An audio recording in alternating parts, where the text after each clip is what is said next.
दिलों में प्यार की खुशबू तो होठों पर दुआ रखना, इमाम वक्त से एक रिश्ता इश्को वफा रखना, इमाम वक्त से एक रिश्ता इश्को वफा रखना। আউযুবিল্লাহি মিনাশ শাইতানির রাজিম। বিসমিল্লাহির রহমানির রহিম। আসসালামু আলাইকুম ওয়া রাহমাতুল্লাহি ওয়া বারাকাতুহু। ছোট্ট বন্ধুরা, আশা করছি আল্লাহ তাআলার অশেষ কৃপায় তোমরা সবাই অনেক অনেক ভালো আছো। তোমাদের জন্য ছোটদের জন্য হুজুরের খুতবার নতুন আরেকটি পর্ব নিয়ে উপস্থিত হয়েছি। আজকে আমরা 30শে জানুয়ারি 2026 তারিখের খুতবাটি নিয়ে আলোচনা করব। অন্যান্য বারের মতো আলোচনার জন্য আমাদের সাথে উপস্থিত আছেন জহুর ইলাহি এবং মুনিস কামাল। আসসালামু আলাইকুম ওয়া রাহমাতুল্লাহি ওয়া বারাকাতুহু।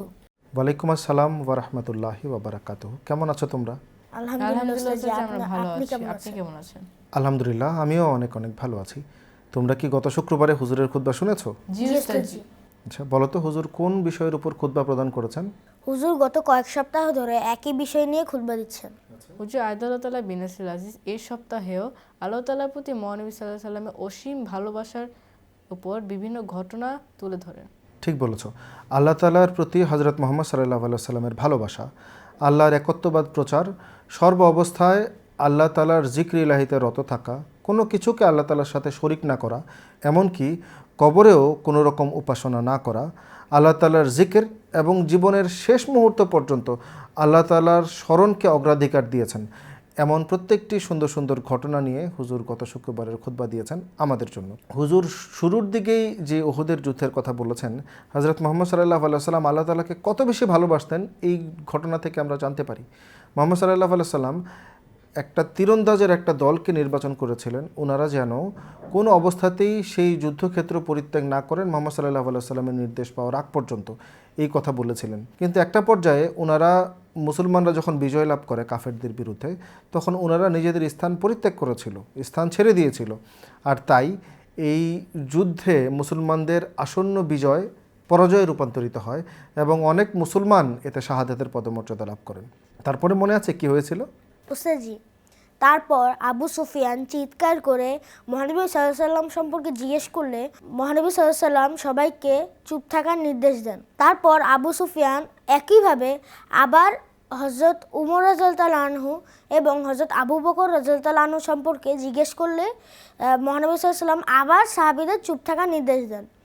তারপর আবু সুফিয়ান বলে যে এর অর্থ নিশ্চয়ই সকলেই মারা গেছে, অন্যথায় তারা সাড়া দিত।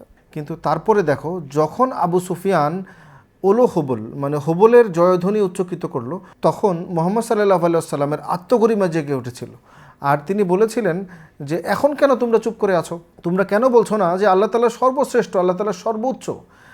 আর এরপর পর্যায়ক্রমিকভাবে আবারও বলতে বলেছেন যে বলো আমাদের সাহায্যকারী আল্লাহ আছে, তোমাদের কোনো সাহায্যকারী নেই। এটা হচ্ছে মুহাম্মদ সাল্লাল্লাহু আলাইহি ওয়াসাল্লামের আল্লাহ তাআলার প্রতি ভালোবাসা, যা তখন হযরত মুহাম্মদ সাল্লাল্লাহু আলাইহি ওয়াসাল্লামের মধ্যে প্রকাশিত হয়েছিল। আমরা এটা জানি, তাই না? জি উস্তাদজি। খুতবার প্রত্যেকটা ঘটনা নিয়ে আমরা আলোচনা করতে থাকবো একই রকমভাবে, কিন্তু তার আগে চলো হুজুরের খুতবা থেকে একটা অংশ দেখে আসি, ঠিক আছে? हज़रत आयशा रज़ियल्लाहु अन्हा एक और जगह बयान करती हैं कि मुझ पर अल्लाह की नेमतों में से ये है कि रसूलुल्लाह सल्लल्लाहु अलैहि वसल्लम फौत हुए मेरे घर में मेरी बारी के दिन और मेरे सीने और मेरी हंसली के दरमियान, और ये कि अल्लाह ने आपकी वफ़ात के वक्त मेरे लुआब और आपके लुआब को जमा किया। उसके जमा होने की वज़ाहत वो इस तरह करती हैं कि अब्दुर्रहमान मेरे पास आए, उनके हाथ में मसवाक थी और मैं रसूलुल्लाह सल्लल्लाहु अलैहि वसल्लम को सहारा दिए हुए थी। मैंने देखा कि आप उसकी तरफ देख रहे हैं और मैं जानती थी कि आप मसवाक पसंद करते हैं। मैंने अर्ज़ किया कि क्या मैं उसे आपके लिए लूँ? आपने सर से हाँ का इशारा फरमाया। मैंने वो आपको दी तो आपको सख्त लगी। मैंने अर्ज़ किया मैं आपके लिए उसे नरम कर दूँ? आपने अपने सर से हाँ का इशारा गिराया। मैंने उसे नरम किया, यानी मुंह में डालकर फिर नरम किया उस मसवाक को। आप सल्लल्लाहु अलैहि वसल्लम के सामने पानी का बर्तन था, आप अपने हाथ पानी में डालते और उनको अपने चेहरे मुबारक पर फेरते और फरमाते ला इलाहा इल्लल्लाह इन्ना लिल मौत सकरात, कि अल्लाह के सिवा कोई इबादत के लायक नहीं, बेशक मौत की सख्तियाँ होती हैं। फिर आपने अपना हाथ उठाया और कहने लगे फिर रफ़ीक़ आला, रफ़ीक़ आला की तरफ, यहाँ तक कि आप बहुत हो गए और आपका हाथ झुक गया। अल्लाहुम्मा सल्लि अला मुहम्मदिन व अला आलि मुहम्मदिन व बारिक वसल्लम इन्नाका हमीदुन मजीद। বন্ধুরা, এতক্ষণ আমরা হুজুরের খুতবার একটা বিশেষ অংশ দেখলাম। আমি বারে বারে তোমাদের স্মরণ করাই যে হুজুরের খুতবা পুরোটা দেখার কোনো বিকল্প নেই।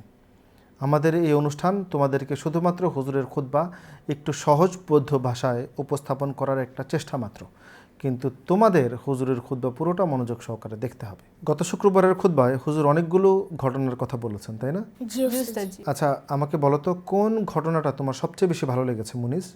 একবার এক ব্যক্তি মহানবী সাল্লাল্লাহু আলাইহি সাল্লামের কাছে এসে কাফেরদের বিরুদ্ধে যুদ্ধ করার অনুমতি চেয়েছিল, কিন্তু মহানবী সাল্লাল্লাহু আলাইহি সাল্লাম তাকে সঙ্গে নেননি।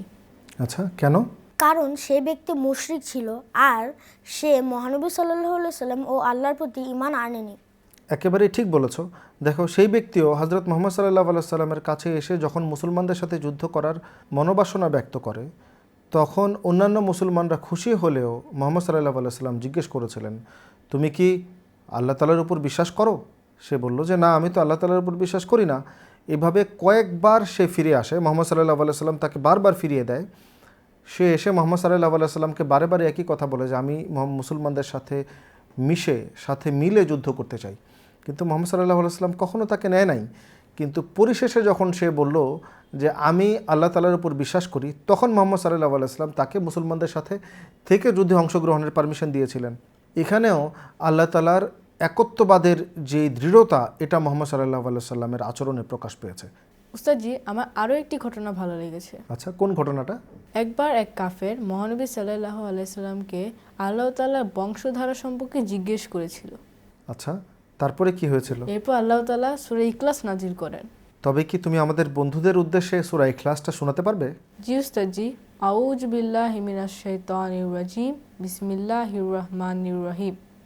কুল হুয়াল্লাহু আহাদ, আল্লাহুস সামাদ, লাম ইয়ালিদ ওয়া লাম ইউলাদ ওয়া লাম ইয়াকুল লাহু কুফুয়ান আহাদ। চলো, অনুষ্ঠানের এই পর্যায়ে আমরা আমাদের বন্ধুদের ভিডিও বার্তাগুলো দেখে আসি। হুজুর খুতবায় বলেছেন যে হযরত মুহাম্মদ সাল্লাল্লাহু আলাইহি ওয়াসাল্লাম ঘুমানোর আগে ও ঘুম থেকে ওঠার পর সবসময় আল্লাহকে স্মরণ করে।